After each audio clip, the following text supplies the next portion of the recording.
अपना पेपर को पहले 5 मिनट में प्लान आउट करिए, उसके बाद तो वो बस आपके मन का डर है, क्या फ्लूक में अटेम्प्ट करना चाहिए किसी चीज। Hello friends, welcome yet again to a series जहां पे हम कोशिश करते हैं कि सीए फाउंडेशन के स्टूडेंट्स को गाइडेंस प्रोवाइड कर सके और हेल्प कर सके। And I am so blessed कि मेरे प्रेपराइट फैमिली में ऐसे जेम स्टूडेंट्स हैं जो खुद तो बहुत अच्छा परफॉर्म करते हैं, सिंसियर एफर्ट्स देते हैं, but they are ever willing to help their juniors के वो भी अच्छा परफॉर्म कर पाए। Today we have with us Krishi CA foundation student और उन्होंने अपनी सीए फाउंडेशन की एग्जाम दी थी in December 21 attempt and he scored very good marks. He scored 265 in the December 21 attempt. Welcome Krishi to this series of videos. Thank you sir. Right, so अभी देखो, as we know के इन video series का objective है कि हम हमारे जो पुराने स्टूडेंट्स हैं उनसे फीडबैक ले सके, उनसे इनपुट्स ले सके, सो दैट जो फ्यूचर स्टूडेंट्स है या जो लोग एस्पायर कर रहे हैं सीए करने के लिए, उनको एक दिशा मिल सके, एक मार्गदर्शन मिल सके, एक गाइडेंस मिल सके, सो दैट वो अपनी जर्नी को इफेक्टिवली यूज कर पाए। और आज का जो टॉपिक है वो बहुत ही इंपॉर्टेंट टॉपिक है and it plays a major role in clearing the exam. हाँ, आज हम बात करेंगे रिवीजन के बारे में कि एग्जाम के 1 महीने पहले हमारी रिवीजन स्ट्रैटेजी क्या होनी चाहिए। और अगर ये रिवीजन स्ट्रैटेजी हमें इस तरह के स्टूडेंट से मिलती है जिन्होंने बहुत अच्छा परफॉर्म किया है एग्जाम में, वो अगर अपना प्रैक्टिकल एक्सपीरियंस आपके शेयर करता है तो उससे अच्छा तो कुछ भी नहीं हो सकता। और एक इंपॉर्टेंट चीज, मैं स्ट्रांगली बिलीव करता हूं in the saying that thing which is not revised is as good as not done and effective revision plays a very important role in your performance. तो कृषि, अब it's over to you. हम आपसे feedback लेंगे paper bye paper. यार, guide करो अपने juniors को जो लोग सीए फाउंडेशन दे रहे हैं कि हमें किस तरीके से इफेक्टिव रिवीजन करना चाहिए। And before that, what do you think, what is the quantum of importance of effective revision for the exams? Effective revision is very important. जैसे सर ने बोला, something which is not revised is as good as not studied, and this is actually true. Because आपको and तक लगेगा कि आपको एक topic आता है, बट अगर वो टॉपिक जैसे ही क्वेश्चन पेपर में आ गया और रिवाइज नहीं है, आप वहीं पे उसको भूल जाओगे। वेरी गुड, ये प्रैक्टिकल एक्सपीरियंस है। बहुत लोगों ने ये एक्सपीरियंस किया था कि भाई किया हुआ तो था बट लास्ट मोमेंट में या प्रॉपरली एग्जाम के कुछ दिन पहले नहीं देखा तो उसको इफेक्टिवली नहीं कर पाए। Only 50% of the question I was able to attempt. तो ये बहुत इंपॉर्टेंट है। सेकंड, अभी हम पेपर बाय पेपर चलेंगे और आपसे इनपुट्स लेंगे कि किस तरीके से आपने अपना रिवीजन किया था सो that you scored such good marks. सबसे पहले बात करते हैं accounts, which is a practical paper. Accounts में क्या रिवीजन स्ट्रैटेजी आपकी थी या क्या रिवीजन स्ट्रैटेजी रहनी चाहिए जो आप स्टूडेंट्स को सजेस्ट करोगे? अकाउंट्स के लिए रिवीजन में इंपॉर्टेंट है everyday and consistent practice from day 1, but at the last 1 month आपको टॉपिक्स को याद करने के बाद एग्जाम्स पे ज्यादा फोकस करना चाहिए। And best way is RTP, MTP और इंस्टीट्यूट के एग्जाम्स देना एंड एग्जाम सिचुएशन में, कंडीशन में as close to possible. Best होगा अगर आप यहाँ इंस्टीट्यूट में आके ही एग्जाम्स दे दें।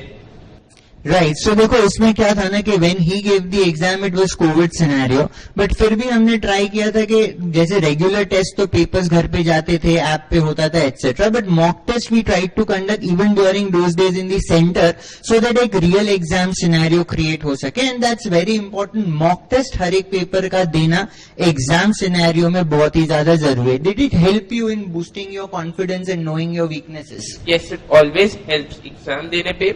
एंड एक और चीज इंपॉर्टेंट है कि आप एग्जाम में अपने आप को नॉर्मल से ज्यादा हार्शली मार्क करो। तो अगर आप पहले से ही ज्यादा डिफिकल्ट मार्किंग में अच्छा स्कोर कर पा रहे हो तो फिर एक्चुअल एग्जाम में तो और बेटर ही कर पाओगे। राइट, सो अगर हम सम अप करें अकाउंट्स में, देखो डे 1 से प्रैक्टिस तो जरूरी है बिकॉज लास्ट 1 महीने में कुछ भी नया करना बहुत ही गलत रहेगा। और इसके ऊपर भी मैं कृषि को पूछना चाहता हूँ, व्हाट डू यू थिंक? बहुत बच्चे क्या करते हैं ना, लास्ट टाइम तक कुछ टॉपिक्स को, कुछ सब्जेक्ट को डिले कर देते हैं, they try to do a fire fight last moment. Does it really help? क्या करना चाहिए? एक्चुअली अगर आपका कोई टॉपिक छूट गया, सबसे पहले तो आपको देखना चाहिए कि वो कितना इम्पोर्टेंट है, बट जो भी हो उसके ऊपर स्ट्रेस नहीं लेना है आपको। आपका जो रेडी है उसको खराब नहीं करना है। जो एक्चुअल मेन पेपर जो छूट गया उसको कवर अप करने का ट्राई कर सकते हो, बट मेक श्योर कि उसमें आपका बाकी का रिवीजन खराब ना हो। वेरी गुड, मतलब स्ट्रेंथ को तो बना के ही रखना है और धीरे से वीकनेस पे जितना काम कर पाओ, जितना बेटर कर पाओ वो अच्छा रहेगा। अभी हम आते हैं लॉ एंड बीसीआर के ऊपर। थ्योरी पेपर है, काफी लोगों को थ्योरी में प्रॉब्लम होता है, कुछ लोग थ्योरी में ज्यादा अच्छे होते हैं, कुछ लोग प्रैक्टिकल में ज्यादा अच्छे होते हैं, बट मेजरली हम देखते हैं कि थ्योरी वीक पार्ट होता है बच्चों का, बट उसको किस तरह से हम करें सो दैट हम अच्छे मार्क्स लॉ और बीसीआर में भी लेकर आए। 2 टिप्स मैं देना चाहूंगा। फर्स्ट, जो क्लास में कराए हुए एग्जाम्पल्स है उनको नोट डाउन कीजिए और बार बार एवरीडे रिवाइज कीजिए। और लास्ट 1 मंथ में पढ़ने के साथ राइटिंग प्रैक्टिस भी उतना ही इम्पोर्टेंट है। और एक चीज जो मुझे अपने लॉ के रिवीजन में हेल्प किया वो थे सर के मैराथन रिवीजन वीडियोस। आपको वो सर भेज देंगे, उसको चलाइए, बुक लीजिए और धीरे से रिवाइज करते जाइए पूरा चीज एक साथ। ये चीज आपको बहुत हेल्प करेगा, जो आप थोड़ा कुछ भूल गए उसको भी याद वापस से ग्रास्प करने में।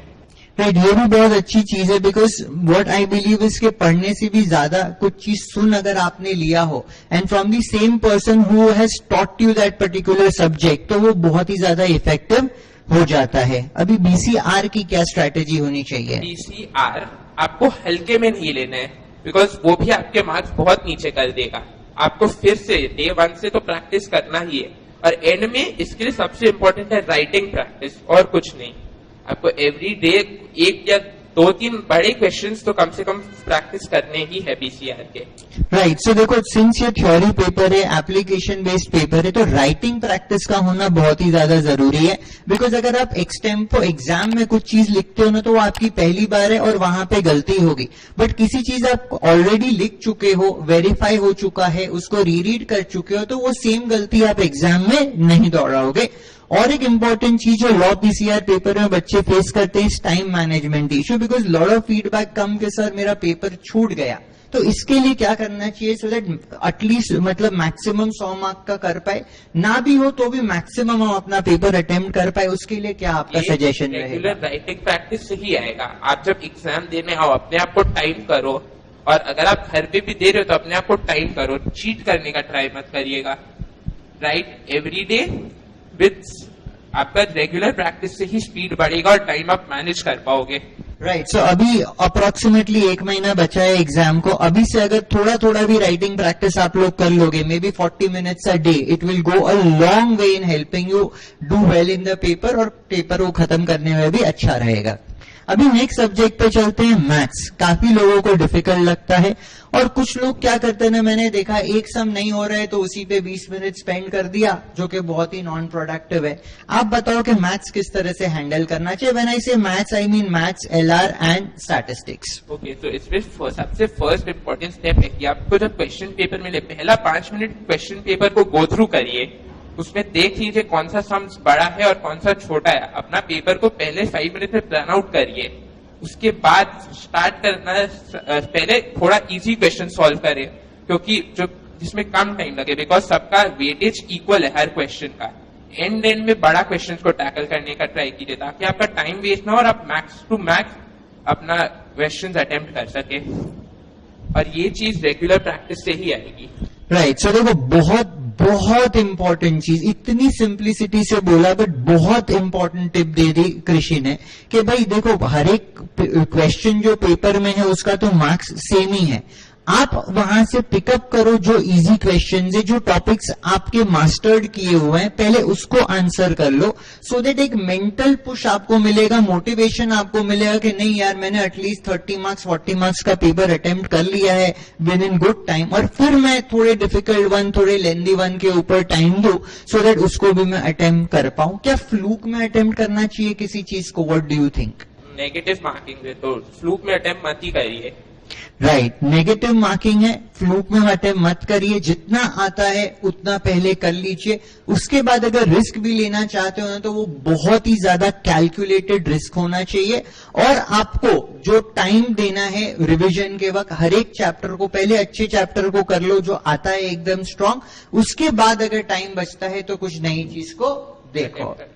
Then we'll talk about eco and BCK. Eco and BCK के लिए आप क्या सजेस्ट करोगे? देखो, एक तो ये स्कोरिंग पेपर है, अच्छा स्कोर करना यहाँ पे पॉसिबल है, और जो लोगों का थ्योरी या मे बी प्रैक्टिकल वीक है, वो यहाँ पे स्कोर करके अपने एग्रीगेट को लेट से क्रॉस भी कर सकते हैं और अच्छे मार्क्स भी स्कोर कर सकते हैं। इसको कैसे हैंडल किया जाए? ये एक्चुअली ट्रू है कि ये बहुत स्कोरिंग पेपर है, तो इसके लिए इको में जो कॉन्सेप्ट्स है उसको बहुत अच्छे से समझने की जरूरत है। बिकॉज ये पेपर में यूजुअली मैक्सिमम लोग का बहुत जल्दी खत्म होगा। आपको अगर कॉन्सेप्ट क्लियर है तो आप आराम से सोच के अपना पेपर दे सकते हैं। कॉन्सेप्ट क्लियर और रेगुलर रिविजन से इसमें अच्छा स्कोर करना बहुत इजी है, और इसमें बाकी पेपर से ओवरऑल जो आपको जितना समय देना है वो कम देना पड़ता है। राइट। सो बिकॉज नॉर्मली हम बात करते हैं time mark ratio. Time mark ratio मतलब क्या कि कितना एफर्ट दिया और उस एफर्ट से मेरे को कितने मार्क्स आएंगे। तो ये इको बीसी के जो 100 मार्क का पेपर है ना, वहां पे time marks ratio is very high. बहुत कम टाइम देकर रिलेटिवली हम बहुत अच्छे मार्क्स स्कोर कर सकते हैं। सो आप किस तरह से रिवाइज करते थे इन दी लास्ट 1 मंथ? इन दोनों पेपर पे क्या स्ट्रैटेजी रही थी आपकी? ये दोनों पेपर पे mostly practices through search exams. मैं कॉन्सेप्ट्स को वापस रिवाइज करता था। एक अच्छा टिप रहेगा कि आप अपना एक छोटा में नोट्स बना दीजिए, क्योंकि मटेरियल में एक्चुअली में बहुत लंबा दिया है। अपना छोटा छोटा नोट्स बना दीजिए पॉइंटर्स में, दैट विल हेल्प यू। और बस, और टेस्ट देते रहो। टेस्ट जितना दोगे उतना ज्यादा आपका अच्छा प्रिपरेशन रहेगा। तो बहुत ही अच्छे से अभी बीसीके की भी एक बार बात कर लेते हैं, बिकॉज बहुत बच्चे बीसीके को थ्योरेटिकल बेस्ड है, तो उससे जैसे चैप्टर 3 हो गया, भाई ऑर्गेनाइजेशन, इतने सारी चीजें याद रखनी है, तो क्या करके बच्चे इस पेपर में भी अच्छा स्कोर कर सकते हैं इस पर्टिकुलर 40 मार्क्स में? 40 मार्क्स में स्कोर करने के लिए डे 1 से एवरी नाइट बस 1 आवर 32 मिनट्स टू 1 आवर दे दीजिए एवरी डे। आपको लगेगा नहीं, लेकिन आपको धीरे धीरे वो याद होता रहेगा। आप जब अपना टेस्ट दोगे, लास्ट में रिवाइज करोगे, आपको पता चलेगा कि एक्चुअली में आपको बहुत टॉपिक्स आते हैं। तो इससे एंड रिवीजन का स्ट्रेस थोड़ा कम होगा। अच्छा, ये तो हमने सब्जेक्ट वाइज स्ट्रैटेजी ले ली। अभी एंड जो रिवीजन हम प्लान करते हैं 1 महीने से पहले, क्या आप सजेस्ट करते हो कि कोई डायरी में या कोई एक्सेल शीट में एक प्लान चॉक कर लिया जाए कि कितने समय में कितना करना है? How did you go about doing that? इसका मैंने क्या किया है, डेली गोल्स बनाए। मैंने 1 महीने पहले फुल मंथ के लिए नहीं किए। एवरीडे सुबह 10-15 मिनट्स लेके उस दिन का प्लान बनाता था बेस्ड ऑन अभी तक कितना हुआ है। तो ये बेटर है, क्योंकि कभी आपका छूट गया तो फिर थोड़ा फ्लेक्सिबिलिटी मिलता है कि आप नेक्स्ट डे उसको कवर कर सके। Right. So basically what he tries to say is के ओवरऑल व्यू होना चाहिए कि मेरा 1 महीने में चीजें खत्म हो जाए, बट डेली गोल बनाओ, उसको अचीव करो, बट रियलिस्टिक गोल बनाओ, so that you don't stress yourself too much कि यार इतना खत्म हुआ नहीं हुआ, and be light on yourself कि अगर थोड़ा सा पोर्शन सिंसियर एफर्ट के बावजूद भी रह जाता है तो उसको नेक्स्ट डे स्पिल ओवर के हिसाब से उसको कंप्लीट कर लो। Another question I would like to ask, अभी रिविजन के लिए तो बहुत अच्छे से कृषि ने हम सबको गाइड कर दिया, ये हमें बहुत ही ज्यादा हेल्प करेगा। On the day of the exam बच्चे बहुत ज्यादा स्ट्रेस्ड होते हैं जब एग्जाम देने जाते हैं, एग्जाम हॉल में थोड़ा स्ट्रेस रहता है, तो इसके लिए कुछ प्रो टिप दे दो ना यार कि भाई बच्चे थोड़े रिलीव हो जाए और उनका एग्जाम स्ट्रेस के वजह से, नर्वसनेस के वजह से खराब ना हो। तो आपको याद रहना चाहिए कि आपने जो रिविजन अभी तक मेहनत किया है वो आपने अच्छे से किया है। अब एग्जाम डे पे मैं क्या करता था, 2 o'clock एग्जाम होता था, मेरा सेंटर घर से बस 10 मिनट, मैं उठता था 8-9 बजे आराम से, सिर्फ 3-4 घंटा लाइट रिविजन, उसके बाद रेस्ट करता था। और मैं एग्जाम सेंटर्स में भी बुक्स कभी नहीं लेके गया, मैं खाली एक फोल्डर लेके जाता था जिसमें मेरा पेन और एडमिट कार्ड और सब पड़ा रहता था। तो उस टाइम पढ़ने का कोई उतना सेंस नहीं है, क्योंकि लास्ट 2 घंटा में आप अपने आप को खाली स्ट्रेस आउट करोगे कि मेरे को ये नहीं आता, ये नहीं आता। आपको जो पहले से आते हैं उस पर ट्रस्ट करिए और एग्जाम देने चाहिए। Brilliant, absolutely superb. यही स्ट्रैटेजी विनर्स की होनी चाहिए कि भरोसा रखो खुद पे कि यार इतने महीने का जो एफर्ट है, इतना जो रिवीजन किया है वो हमें आता है। हमें ऑब्वियसली ये सेंस रहेगा अगर ये नहीं आएगा तो वो नहीं आएगा, तो वो बस आपके मन का डर है। अपने मन के डर के ऊपर अगर आप जीत कर लोगे ना, आपका पेपर डेफिनेटली बहुत अच्छा जाएगा। And we would all like to thank Krishi. एक बार अगर आपको ये टिप्स हेल्पफुल हुई है, जस्ट कमेंट में भी कृषि को थैंक्स बोल देना कि यार इसने बहुत कैंडिडली, बहुत सिंसियरली अपना एक्सपीरियंस शेयर किया।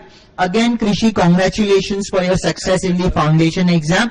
I am really hopeful कि आप यार इंटर में भी ऐसा ही अच्छा मैजिक करो, अच्छे मार्क्स रैंक टारगेट करो, and I pray to God कि आप इस टारगेट को अचीव करो। Thank you so much, Krishi.